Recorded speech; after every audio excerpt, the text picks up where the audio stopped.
नमस्कार। आज के लेक्चर में अपन पढ़ेंगे response to selection and factor affecting it. इसका मतलब क्या होता है? देखो, पहले तो सबसे पहले इसका बेसिक समझते हैं कि रेस्पॉन्स टू सिलेक्शन होता क्या है। किसी भी एक पॉपुलेशन है, मान लो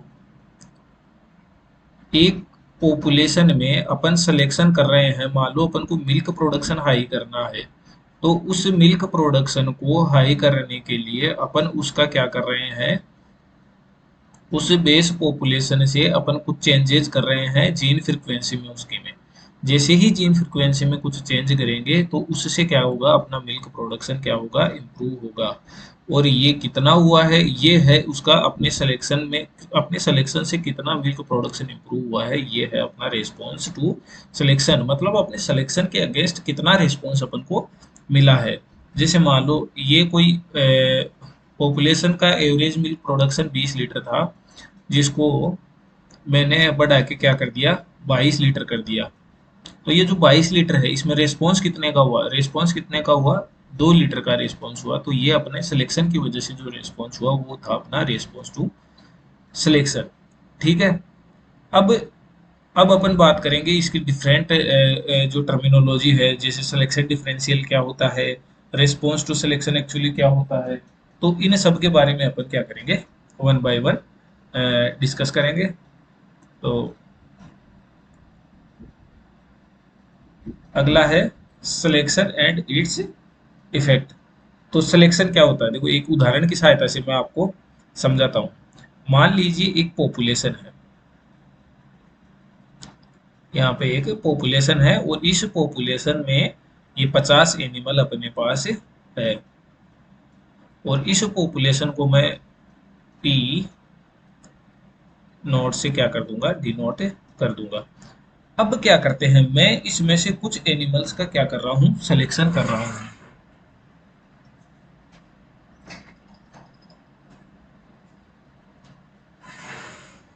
ठीक है।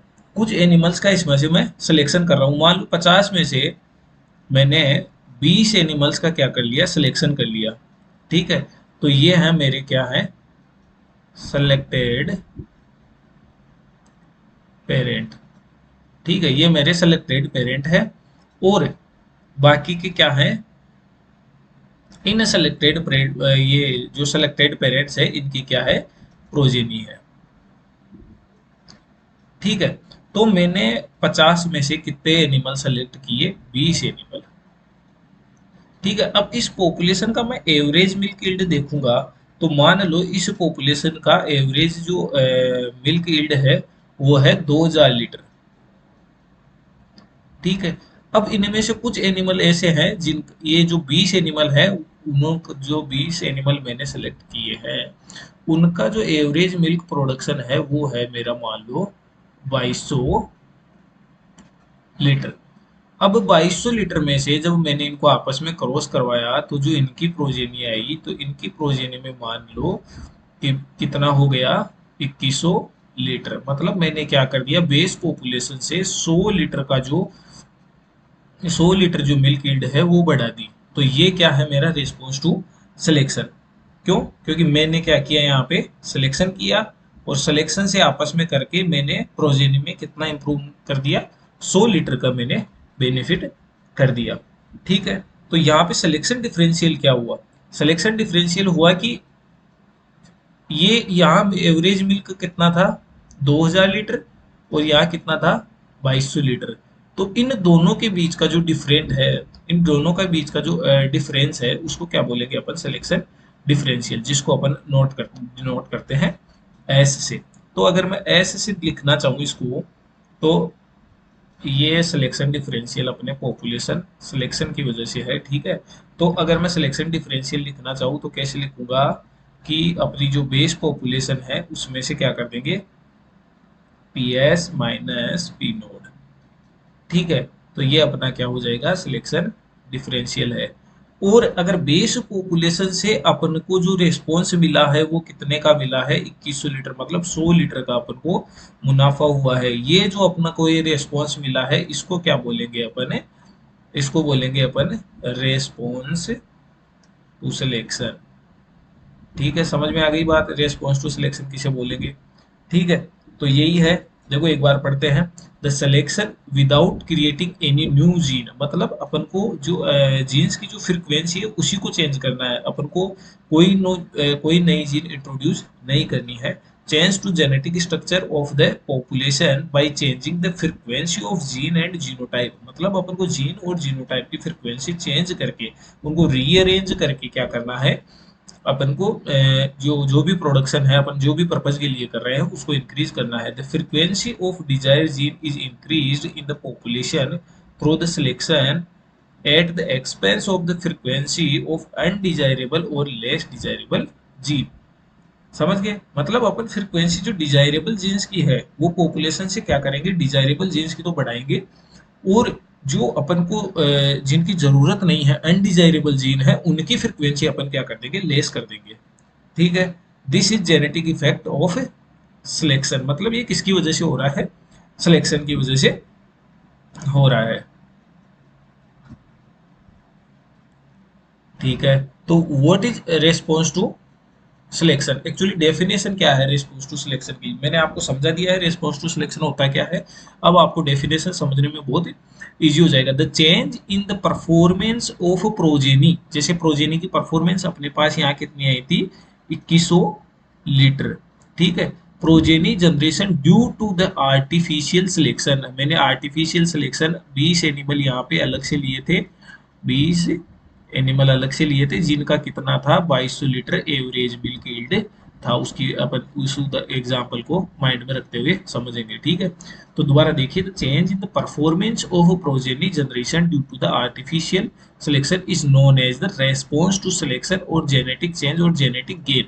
मतलब अपन ने जो बेस पॉपुलेशन थी, यहाँ पे क्या थी, बेस पॉपुलेशन, बेस पॉपुलेशन से अपन ने जो प्रोजेनी है उसको कितना इंप्रूव कर दिया, वो क्या है, रेस्पॉन्स टू सिलेक्शन, या फिर कितना जेनेटिक गेन उसको हुआ है। ठीक है, now the point of discussion here is that how the performance of progeny generation of selected parent is changed, मतलब ये प्रोजेनी की परफॉर्मेंस कैसे चेंज होती है, अब वो अपन देखते हैं। ठीक है,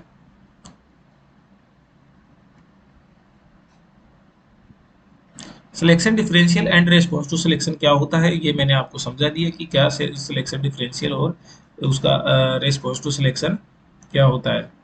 एक बार पढ़ लेते हैं। The selection divides the parents population into two parts, selected and culled part.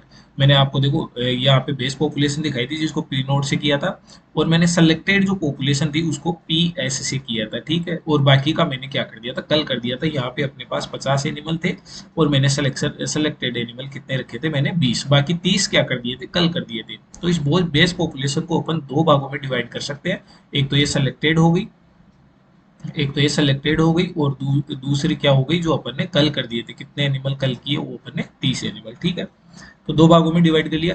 The cull animal are inferior where is the selected और superior for a trait under selection, मतलब जिस भी ट्रेट का अपन सिलेक्शन कर रहे हैं उसमें जो सुपीरियर है उसको तो क्या कर लेंगे, अपन सेलेक्ट कर देंगे, और बाकी को क्या कर देंगे, कल कर देंगे। Thus the two group differ in their genetic structure and hence in their mean phenotypic value, मतलब उसकी फिनोटिपिक वैल्यू भी अलग होगी। ठीक है, जैसे एवरेज इनका जो मिल्क यील्ड था वो कितने का था, 2000 का। ठीक है, इसका कितने का था, 2200 का, 2200 का। ठीक है, और इसका कितना रहा होगा, इसका मतलब 1800 रहा होगा। ठीक है, अब जब 1800 और 2200 का एवरेज लेंगे तो क्या आएगा, 2000।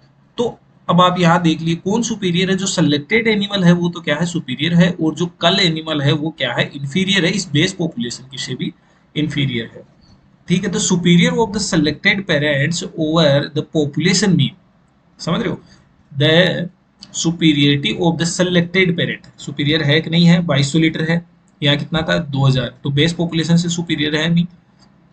तो देखो, the superiority of selected parent over the population mean is the phenotypic superiority, ये अपनी फिनोटिपिक सुपीरियरिटी है, and called as the selection differential denoted by the S, मतलब इस दोनों के बीच में जो डिफरेंस है उसको क्या बोलेंगे, एस, मैंने जैसा कि आपको बताया था। ठीक है,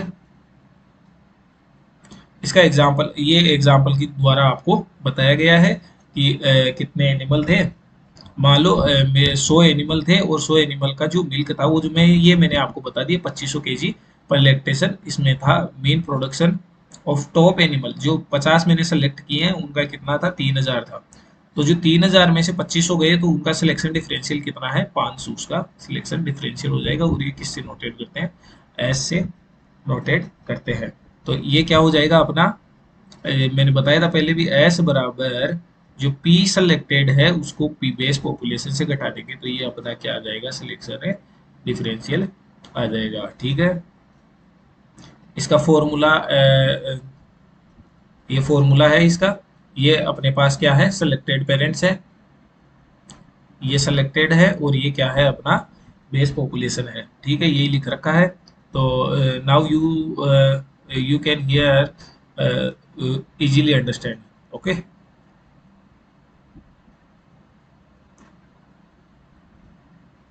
ठीक है। रीजन, अब रीजन देखो इसका, the phenotypic superiority of the selected parents is due to the following. किसकी वजह से सुपीरियर सुपीरियर हो सकते हैं, ठीक है, फिनोटाइप जो उसका फिनोटाइप है वो किसकी वजह से हो सकता है, या तो हो सकता है कि उनका बेटर जीनोटाइप होगा, और they might have received better environment. देखो आपने देखा होगा कि जो जीनोटाइप होता है वो जीनोटाइप किस पे डिपेंड करता है, जीनोटाइप किस पे डिपेंड करता है, एक तो सॉरी, जो फिनोटिपिक वैल्यू होती है वो किस पे डिपेंड करती है, या एक तो जीनोटाइप और एक उसके इन्वायरमेंट पे। अगर जीनोटाइप कितना भी अच्छा हो, अगर उसको एनवायरनमेंट सही नहीं मिला तो वो क्या हो जाएगा, वो अपना जो जीनोटाइप है वो क्या नहीं कर पाएगा, एक्सप्रेस नहीं कर पाएगा। ठीक है, तो ये दोनों पे डिपेंड करता है। The selected parents may have better genotype as well as environment. या तो ये देखो दो वजह से हो सकता है, या तो जीनोटाइप उसका बेटर होगा या फिर इन्वायरमेंट बेटर होगा, या फिर ऐसा हो सकता है कि दोनों बेटर हो तो भी हो सकता है। ठीक है, therefore the phenotypic superiority of selected parents selection differential, ठीक है, हैज टू कंपोनेंट्स पार्ट। एक तो जेनेटिक सुपीरियरिटी हो सकती है और एक एनवायरनमेंट की वजह से सुपीरियरिटी हो सकती है। ये डिपेंड करेगा किस पे, सिलेक्शन डिफरेंशियल इन दोनों चीजों पे क्या करता है, डिपेंड करता है।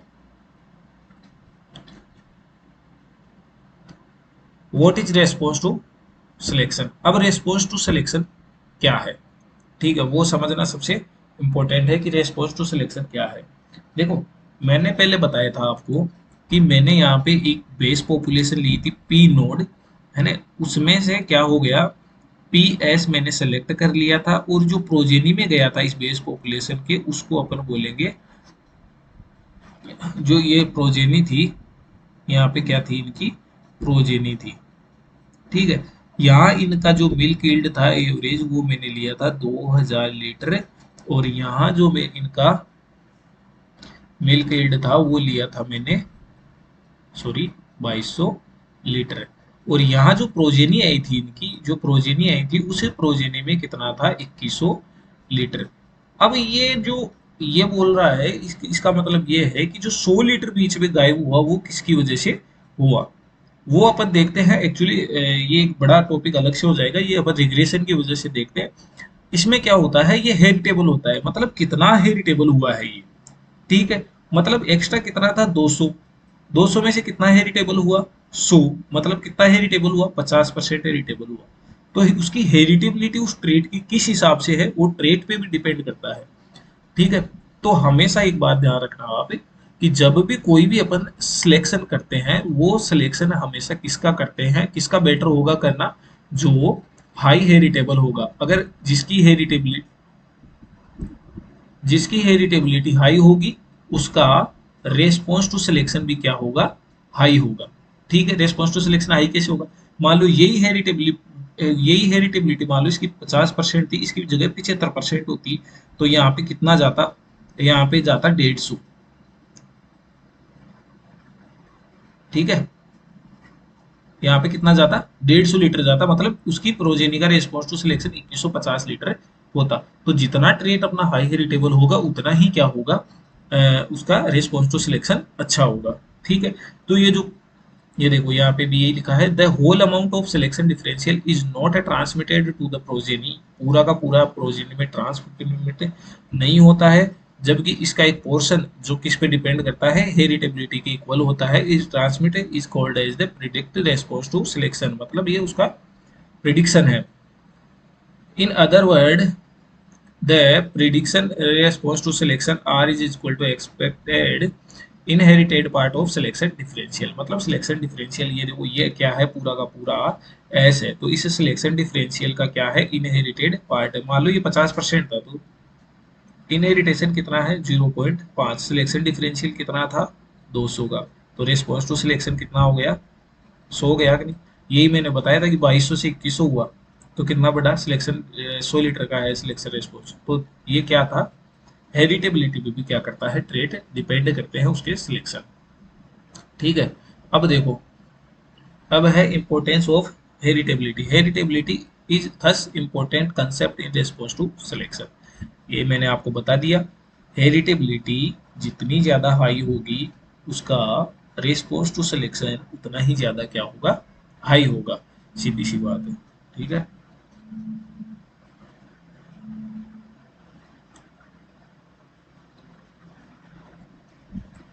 So response to selection is relation to intensity and accuracy of selection. देखो इंटेंसिटी और एक्यूरेसी ऑफ सिलेक्शन के बारे में अपन आगे पढ़ेंगे कि एक्यूरेसी का मतलब हाउ मच एक्यूरेट, ठीक है, अपन कितना वो ट्रांसमिट हो रहा है, और इंटेंसिटी का मतलब है कि कितनी जनरेशन में, मतलब कितनी तीव्रता से वो हो रहा है उस चीज को, कितनी जल्दी अपन क्या कर सकते हैं, ट्रांसमिट कर सकते हैं। ठीक है, तो सिलेक्शन डिफरेंशियल का ये फॉर्मूला है किसके साथ, किसके रेफरेंस में, selection relation to intensity and accuracy of selection. I यहाँ पे इंटेंसिटी ऑफ सिलेक्शन है, और ये है phenotypic standard deviation of a trait जो सिग्मा पी है।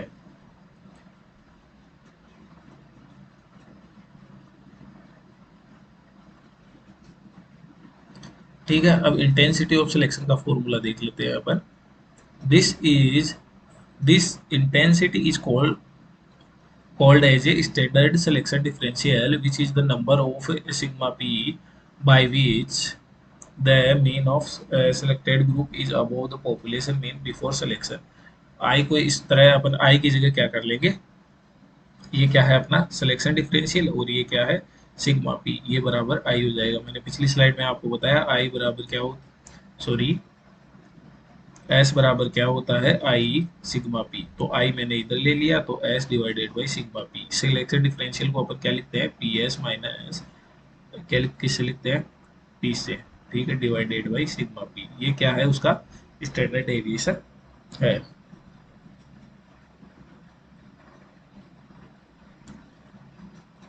ठीक है, अब देखते हैं आई और एस। आई क्या है यहाँ पे इंटेंसिटी, और एस क्या है अपना सिलेक्शन डिफरेंशियल। उसमें ये कुछ फॉर्मूले हैं, जैसे ये आर बराबर अपन ने क्या लिखा था, आर बराबर एच स्क्वायर एस, एस लिखा था, एस की जगह मैं क्या लिख सकता हूँ, अभी लिखा है एस बराबर क्या लिख सकता हूँ मैं, आई सिग्मा पी। तो ये लिखूंगा तो आर बराबर क्या आ जाएगा, आई सिग्मा पी एच स्क्वायर, ये वाला फॉर्मूला यहाँ पे आ जाएगा। ठीक है, अब हेरिटेबिलिटी क्या होती है, आपने पढ़ा होगा, हेरिटेबिलिटी होती है वी ए अपॉन वी जी। ठीक है, V A upon sorry V A upon V P, variance of additive gene और वेरियंस ऑफ फिनोटिपिक। ठीक है, इसको अपन अगर दूसरी उसको स्टैंडर्ड डेविएशन के फॉर्म में लिखना चाहिए, तो हमेशा वेरियंस है किसका, इस sigma square, sorry, standard deviation का स्क्वायर क्या होता है, वेरियंस होता है, तो ये हो जाएगा sigma square A divided by sigma square P. अगर मैं ये वैल्यू यहाँ रखूंगा, तो मेरे पास क्या आएगा, ये आप बता रखा है कि एच स्क्वायर क्या होता है, बी ए पी के बराबर होता है। ठीक है, तो ये वाला इन्होंने कर रखा है कि sigma A divided by sigma P. ठीक है, एक एच ले लिया इन्होंने, अगर मैं ये एच स्क्वायर है इसको मैं क्या कर दूंगा, यहाँ भी अंडर रूट कर दूंगा और यहाँ भी अंडर रूट कर दूंगा, तो एच बराबर क्या हो जाएगा, सिग्मा ए बटा सिग्मा पी। ठीक है, तो आई सिग्मा पी, सिग्मा ए बटा सिग्मा पी, और ये एच मैंने एक बार ले लिया सिग्मा पी से, सिग्मा पी पिट गया, तो ये अपने पास क्या आ गया, एच बराबर क्या होता है, आर ए पी। ठीक है, आर ए पी क्या है, आर ए पी है इसका एक्यूरेसी ऑफ सिलेक्शन। ठीक है, किस पे डिपेंड करता है, एडिटिव जीन इफेक्ट के आधार पे। देखो ये रहा, यहाँ पे सिग्मा होता है standard deviation of breeding value of trait, और आर ए पी होता है करेक्शन बिटवीन ब्रीडिंग वैल्यू और phenotypic value and equal H. ठीक है, this is called as the accuracy of selection. ये आपको बुक में भी मिल जाएगा, तोमर की बुक में भी है।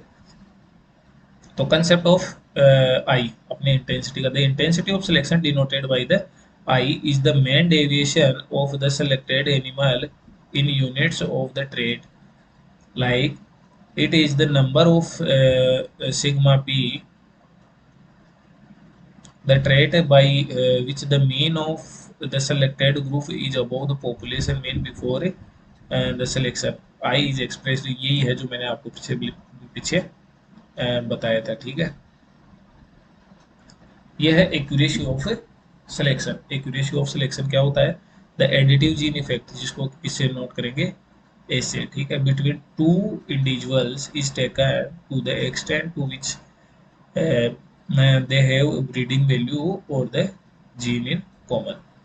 ठीक है, एक्यूरेसी ऑफ सिलेक्शन का ये फॉर्मूला होता है जिसमें additive relationship between the individual and relative, और ये क्या हो गया, एक्यूरेसी ऑफ, इसकी एक्यूरेसी ऑफ सिलेक्शन हो गया, आरईपी का मतलब। ठीक है, ये स्लाइड आप देख लेना, ये याद करने की है स्लाइड, इसको देख लेना कि जब वन पेरेंट होता है तो उसका हायर टेबल मतलब 50% ही जाता है, 100 तो जाता नहीं है, अगले कितना हाफ, आधा जाता है। ठीक है, तो उसका हाफ हो जाएगा, और बोथ पेरेंट होगा तो इन दोनों का स्क्वायर रूट हो जाएगा। ग्रांड पेरेंट होगा तो 1/4 हेरिटेबल होगी, और दोनों ग्रांड पेरेंट्स होंगे तो उसको क्या हो जाएगा, अंडर रूट हो जाएगा। ठीक है, इस तरह से ये दिया हुआ है। Number of male and female require, कितने number of male and female require होंगे, ये वैसे तो काम की चीज़ नहीं है लेकिन फिर भी आप देख लो।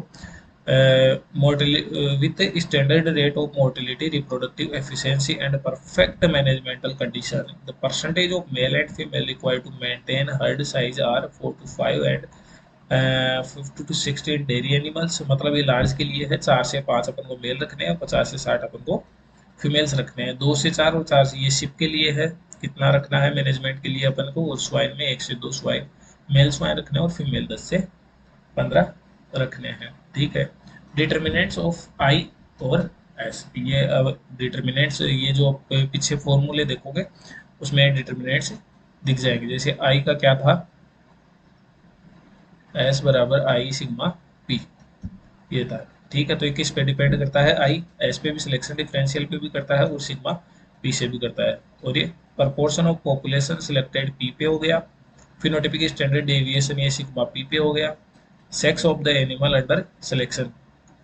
ठीक है, number of trait under selection, कितने ट्रेट्स है, ये एक्यूरेसी को इफेक्ट करता है। जितने ट्रेड कम होंगे उतनी ही एक्यूरेसी अच्छी होगी, क्योंकि फोकस उनका अच्छा होगा और उसमें एरर आने के चांस भी कम होंगे। तो नंबर ऑफ ट्रेड जितने कम होंगे, एक्यूरेसी, जो एक्यूरेसी है वो इतनी ही क्या होगी, हाई होगी। Accurate measurement of the traits इस पे भी डिपेंड करता है। ठीक है, ये फैक्टर अफेक्टिंग है, ये क्वेश्चन काफी बार पूछा जाता है कि what is the factor affecting response to selection, ये बहुत बार पूछा जाता है। तो क्या क्या रेस्पॉन्स टू सिलेक्शन, जैसे कि क्या बोल देते हैं, आर बराबर एच स्क्वायर एस। ठीक है, एस का मतलब आई सिग्मा पी, तो एच स्क्वायर आई सिग्मा पी। तो 3 फैक्टर अफेक्टिंग तो यही हो गए, जिसको अपन बोल सकते हैं। एक तो हो गया इंटेंसिटी ऑफ सिलेक्शन, एक हो गया अपन को पास additive genetic variability in the trait sigma P, accuracy of selection, इसका फॉर्मूला भी अपन ने पीछे देखा था, इस फॉर्मूले में आता है, आर के फॉर्मूले में। दूसरा है पॉपुलेशन साइज और जनरेशन इंटरवल। देखो जनरेशन इंटरवल ये है कि जनरेशन इंटरवल अपने पास जिस चीज का जितना कम होगा उतना ही अपने पास एक्यूरेसी अच्छी आएगी, और इंटेंसिटी भी क्या होगी, ज्यादा, और जितनी इंटेंसिटी ज्यादा होगी रेस्पॉन्स टू सिलेक्शन भी उतना ही ज्यादा होगा। पॉपुलेशन साइज, पॉपुलेशन साइज जितनी ज्यादा होगी सैंपल एरर में चांस उतने ही कम होंगे। तो additive genetic variability in the trade, the selection act on additive genetic variability, the selection will not be effective to bring change if there are no genetic differences among the animals। मतलब इसका मतलब ये है कि जो animals है जिनके बीच में अपन सेलेक्ट करने जा रहे हैं, मान लो एक पॉपुलेशन ये है और एक पॉपुलेशन ये है, इसका भी 100 लीटर प्रोडक्शन है और इसका भी कितना है, 100 लीटर प्रोडक्शन है। अब इन दोनों में डिफरेंस नहीं है तो इम्प्रूव किसको करेंगे? ठीक है। हाँ, मान लो अगर इसका 50 लीटर होता तो मतलब जेनेटिक डिफरेंसेस है इसमें, इसमें इसका 100 लीटर दूध देने की क्षमता इस एनिमल की, इसमें 50 लीटर की, तो इसमें इंप्रूवमेंट के चांसेस है कि अपन इस एनिमल में क्या कर सकते हैं, इंप्रूव कर सकते हैं। तो अगर ये दोनों बराबर हो जाएंगे तो वेरिएबिलिटी कितनी हो गई, जीरो। जीरो वेरिएबिलिटी है तो अपन कोई भी ट्रेट इंप्रूव कैसे कर सकते हैं, तो उसका रेस्पॉन्स टू सिलेक्शन क्या हो जाएगा, जीरो हो जाएगा। ठीक है। अब है इंटेंसिटी ऑफ सिलेक्शन। जैसे मैंने आपको बताया, इंटेंसिटी ऑफ सिलेक्शन जितनी कम पॉपुलेशन में इंटेंसिटी ऑफ सिलेक्शन ज्यादा होती है। ठीक है। The intensity of selection depend upon the proportion of the population selected, मतलब कितनी पॉपुलेशन अपन ने सेलेक्ट की है उस पर डिपेंड करता है। When the P is small the selection is said to be more intense. ठीक है। ये बोल रहा है कि जब population proportion of the selected animals कम, जितने कम होंगे पॉपुलेशन कम होगी, उतनी ही इंटेंसिटी ज्यादा होगी। But where the population proportion is large, increase the ठीक है proportion selected, then there is decrease the intensity of selection। ठीक है। अब ये R कब बढ़ेगा, ये आपको पता लग गया, जब P क्या होगा, जब selected population क्या होगी, स्मॉल होगी। There is a straightforward way to improve the rate of genetic progress। If all animals are selected, the S will be zero and no change in the progeny mean will occur। The change occur if some of the best animal are selected, therefore the proportion of animals selected should be less। ठीक है, समझ में आ गया होगा।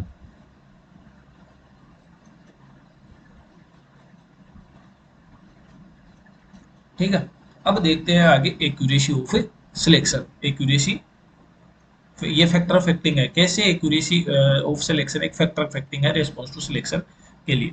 The selection is effective only when the animals with high breeding value are selected. Accuracy कब आएगी, मैंने बताया था आपकी, उसकी ब्रीडिंग वैल्यू हाई होनी चाहिए, और ब्रीडिंग वैल्यू हाई होने के लिए उसको हेरिटेबिलिटी क्या होनी चाहिए, हाई होनी चाहिए। तो यही बोला है कि true breeding value of animal is not known, ये अपन को पता नहीं होती है।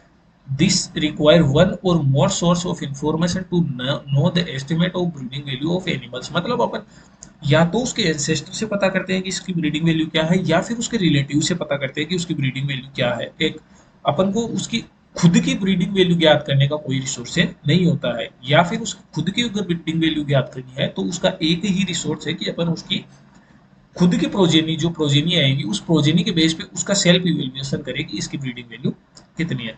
The information to estimate the breeding value of an animal may be collected and on the performance of the animals itself.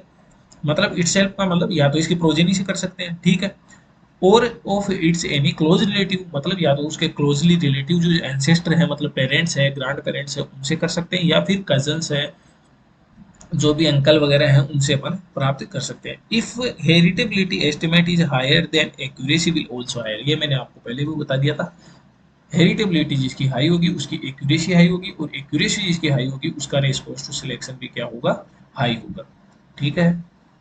Population size in large population it is easy to perform selection in small population. अब देखो, मैंने बताया कि एक वहाँ पे मैंने intensity of selection में बताया था कि जो सेलेक्टेड प्रोपोर्शन है वो कम होना चाहिए, पॉपुलेशन कम नहीं होनी चाहिए। जो एनिमल्स का जो सेलेक्टेड प्रोपोर्शन है वो कम होना चाहिए। ठीक है। ये लेकिन यहाँ पे जो पॉपुलेशन की बात आई तो पॉपुलेशन ज्यादा होना चाहिए। क्यों? अगर पॉपुलेशन कम हुआ तो उसमें चांसेस है कि उसमें इनब्रीडिंग ज्यादा होगी। ठीक है। तो जिसकी वजह से अपनी जेनेटिक वेरिएबिलिटी लेस कम हो जाएगी, और जेनेटिक वेरिएबिलिटी अगर कम होगी तो वेरिएंस उसके बाद वेरिएबिलिटी उनके बीच में कम होगी, और जैसे ही वेरिएबिलिटी कम होगी तो रेस्पॉन्स टू सिलेक्शन भी कम हो जाएगा। ये मैंने आपको पिछली स्लाइड में भी बताया था। ठीक है। Generation interval it is the average age of parents when their offspring are born. मतलब उनके ऑफस्प्रिंग कब बोर्न होती है वो होता है उसका generation interval. The response to selection or the genetic gain is obtain to the in a next generation and the generation interval is different in different species, therefore in order to get the response per year। ठीक है, per year के हिसाब से पर response to selection ज्ञात करते हैं। अगर जिसका जनरेशन इंटरवल ज्यादा होगा तो मतलब उसमें पर ईयर के हिसाब से जेनेटिक गेन कम आएगा। तो अपन को ये ध्यान रखना है कि जेनेटिक इंटरवल जिसका कम से कम है उसका रेस्पॉन्स टू सिलेक्शन हाई होगा, उसका जेनेटिक गेन पर ईयर उसका हाई होगा। The the response to selection is divided by the generation interval, इसीलिए ठीक है। तो जनरेशन इंटरवल जितना कम, क्योंकि डिवाइड हो रहा है डिनोमिनेटर में है, तो इसकी जो जेनेटिक गेन है वो हाई होगा। Genetic gain per year is higher in the herd that breed with younger animals, ठीक है। जो मतलब जल्दी अवस्था में क्या कर देते हैं, पेरेंट्स बन जाते हैं, ठीक है। Then the herd that breed comparatively at a later age, ठीक है। अब अपन देखो, आपको इसको एक क्वेश्चन की सहायता से समझते हैं। इसमें दे रखा है कि a herd of Sahiwal cow had a herd average is a herd average का नाम लेते ही मैं यहाँ पे किससे नोट करूंगा, पी। जो पी नोड है उसका मेरे पास कितना आया है, 2000 केजी है, ठीक है। Milk of the first lactation and the average of the selected population, मतलब सेलेक्टेड पॉपुलेशन पी एस, तो इसका कितना है मेरे पास, sorry 2200 KG. H square of the milk yield is 0.25, H square कितना है, 0.25, एंड द जनरेशन इंटरवल अपने पास जो जनरेशन इंटरवल है वो कितना है, 5 ईयर। तो ये बोल रहा है कि calculate the response to selection, response to selection R बराबर एच स्क्वायर एस, ठीक है। सिलेक्शन डिफरेंशियल कितना है, एस बराबर P S minus P nought, मतलब कितना आ जाएगा, 2200 माइनस 2000, तो कितना आ जाएगा, 200। एच स्क्वायर 0.25 है, तो 0.25 इंटू 200, ठीक है। तो ये दो इससे कट गए, आर बराबर कितना आ गया, 50, ठीक है। रेस्पॉन्स टू सिलेक्शन अपना कितना आ गया, 50 केजी, ठीक है। अब बोल रहा है कि जेनेटिक गेन पर ईयर, तो अपन क्या करेंगे इसमें, जेनेटिक गेन पर ईयर, तो आर बराबर कितना हो जाएगा, sorry R divided by genetic gain per year वो करेंगे, सॉरी जनरेशन इंटरवल करेंगे, तो अपन को क्या आ जाएगा, जेनेटिक गेन आ जाएगा। तो मतलब 50 डिवाइडेड बाई 5, तो 10 क्या आ गया उसका जेनेटिक गेन पर ईयर आ गया। If phenotype standard deviation I, phenotypic standard deviation is 100 kg, then find the intensity। I बराबर क्या था, I का फॉर्मूला क्या था,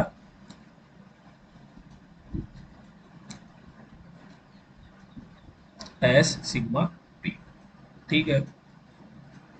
तो S कितना है, सिलेक्शन डिफरेंशियल अपने पास 200, और ये कितना है 100, तो इंटेंसिटी ऑफ सिलेक्शन कितनी होगी, 20,000, ठीक है। तो ये था अपने आज के इसके लेक्चर के बारे में, ठीक है।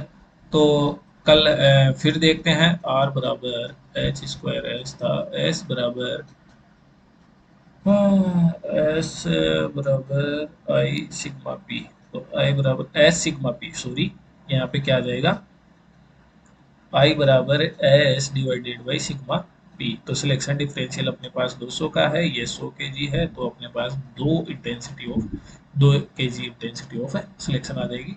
तो ये था आज के लेक्चर के बारे में, जिसमें अपने पढ़ा रेस्पॉन्स टू सिलेक्शन के बारे में, ठीक है। फिर मिलते हैं एक नए लेक्चर के साथ, तब तक के लिए जय हिंद जय भारत।